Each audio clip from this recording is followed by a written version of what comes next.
morning, Nicoliana! Good morning, Chris Chuper! Ay, good morning, Doña Nicoliana! Yes! Good morning sa'yo, aliping Chris Chuper! Kasi napapaligiran ka ng ginto, naobserbahan ko lang ha. Ayan ka na naman. Doña Nicoliana, mamamas ako sa inyo ha. Tapos ipopost ko na naman to. Pero in fairness, kapag may sinasabi ka to ka sa forma ko, yung mga tao naka-curious. Katulad ng isang araw na yung shoes ko, sabi mo, pandar na. Kasi Wonder Woman. Oo nga. Alakas na makamali Pacquiao nun eh.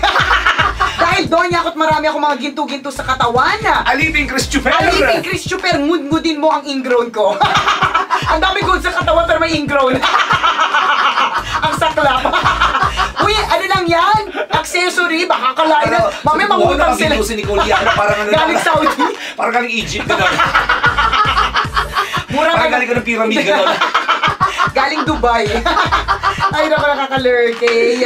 Good morning sa lahat ng mga kabisya nating iba-iba ang forma ngayong araw na ito. Yung mga iba may formang pang Christmas party na. Correct. Buti nga sila may pamporma, no? Ibig sabihin talaga may kakayanan ka na makabili ng mga damit mo para makaporma. Pero alam mo, party doesn't have to be expensive. Tama. Ang forma po, mga kabisya, hindi po kailangang mahal. Hindi naman ibig sabihin na kailangan po bibili ka ng higit pa sa iyong budget para lamang magmukha kang maganda. Tama, hindi laging ganon.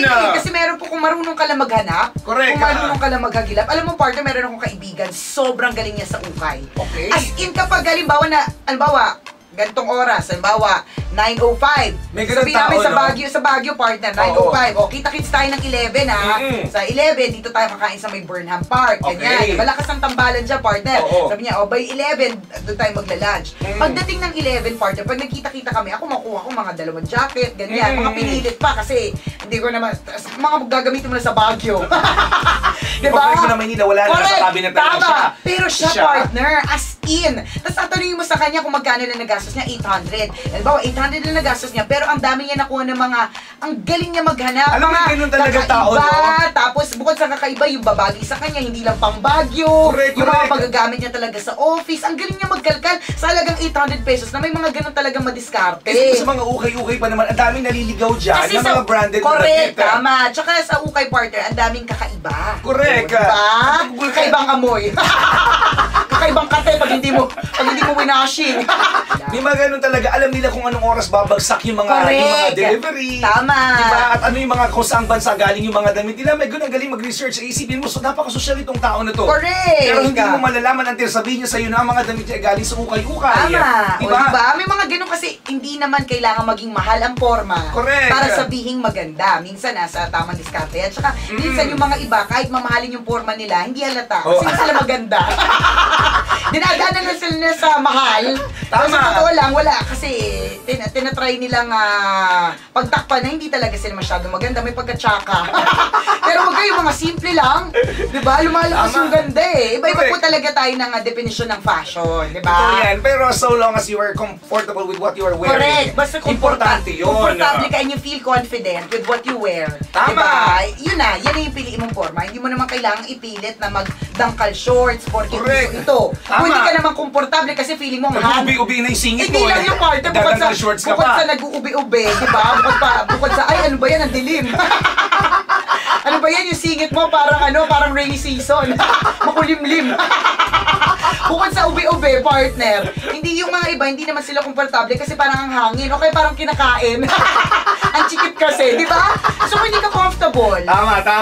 Huwag mong gawin. Huwag mong pilitin. Huwag mong pilitin, porque ito po ang uso. Diba? Tama. Kasi hindi katulad ng noong unang panahon. Pero may peer pressure, partner. Kaya lahat ng mga kasamahan mo, ganun yung suot, tapos pilitin ka magsuot ng ganun kahit hindi bagay. Correct. Hindi mo kayo mga DJs na mga babae, pinilit po magsuot ng mga dangkal shorts.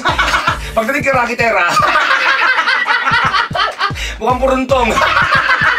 Mukhang nag-basketball sa liga. Excuse me. Buti na lang maganda ka. May pag-peer pressure. Sabi magdala doon ng mga dangkal shorts, di ba? Sabi namin kasi dun sa 12 Years concert ng Love Radio. Tsaka yung photoshoot, nagsuot kami ng jersey. Sabi namin magje-jersey kami, tapos yun yung ibabato sa crowd, sa audience, diba? Bawat DJ. So, ang pangat naman kung nakadress ka. Oo naman, tapos naka-jersey ka. So, usapan namin mga DJs, shorts kami. Okay. Diba? Yung nangyari kay Rocky, nabukang cycling. Sa amin, dangkal shorts na, sa kanya cycling. Pero shorts din naman yun. Ang laki lang talaga ng bata. Iba-iba lang talaga siya. Ang ganda, pero ang ganda niya. Oo naman, Diba? bawi-bawi naman sa mukha. Bawi-bawi naman sa mukha. Rumirits Azul na Jumanjanela Salvador, di ba? Tama. Ganon. So, pero dapat wala ng peer pressure, partners. At eto pa, hindi pa natapos si Raketero. Diyan, di na siya masaya nung concert. Kasi lahat kami pare-pareho ng shoes. Okay. Ay, parte na outbalance yun. Hindi kaya siya makatayo ng na hindi siya nahawakan. Peer pressure din yun sa shoes.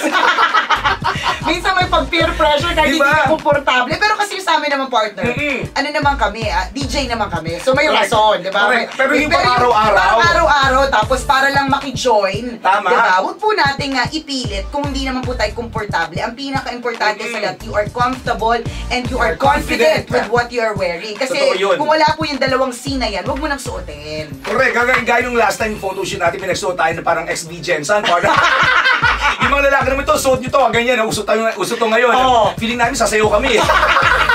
Kasi lang, hindi ka komportable. Pero photoshoot naman yun, so okay lang. Pero hindi mo siya susuotin sa pang-araw-araw na gawain. Kasi baka mamaya, mautusan kitang tumambling. Kasi yung forma mo, XB Gens. Diba?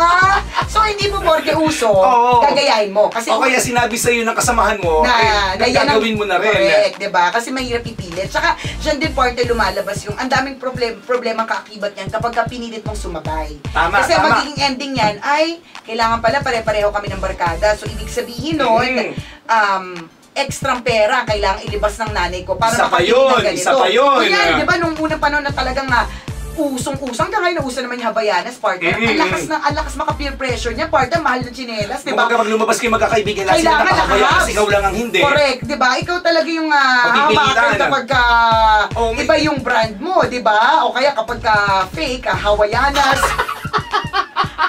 di ba? Hawana.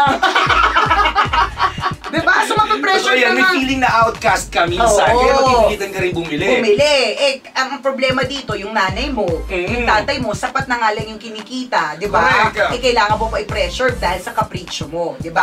So, wag po nga, okay lang yung paminsan, kasi kailangan, halimbawa, meron kayong napaka-importanting place sa school.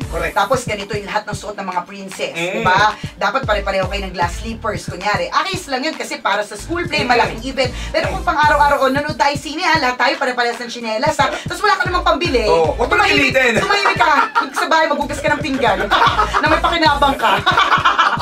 Kung mayaman ka, di sige. Go. Okay lang. Marami kang pabili, walang problema. Correct. Pero kung sapat lang ang kinikita ng mga magulang mo, huwag mo silang masyadong pinipressure. Tapos magdadabog ka pag hindi binagay. Diba? Makapagdabog-dabog ka, kala mo naman ang grades mo, 85 and above.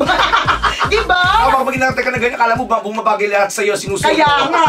Ay, kaluka. Ang importante, mga kaibigan, komportable ka at confident ka sa sinusuot mo. And you can afford it. Tama. Dagdag na natin yung you can afford it. Kasi ang dami pong nababaon sa credit card, ang nababaon sa utang, ang dami pong may utang sa Bombay dahil lamang kailangan nilang extra pera para sa kapritsyo nila. Tama. So sa core, mapipili ka ng komportable ka, confident ka, at kaya ng powers o budget mo. Correct. Dahil kung hindi, at ang dami mong iistorbohin para makapareho mo lang yung shorts na yan, tumigil ka.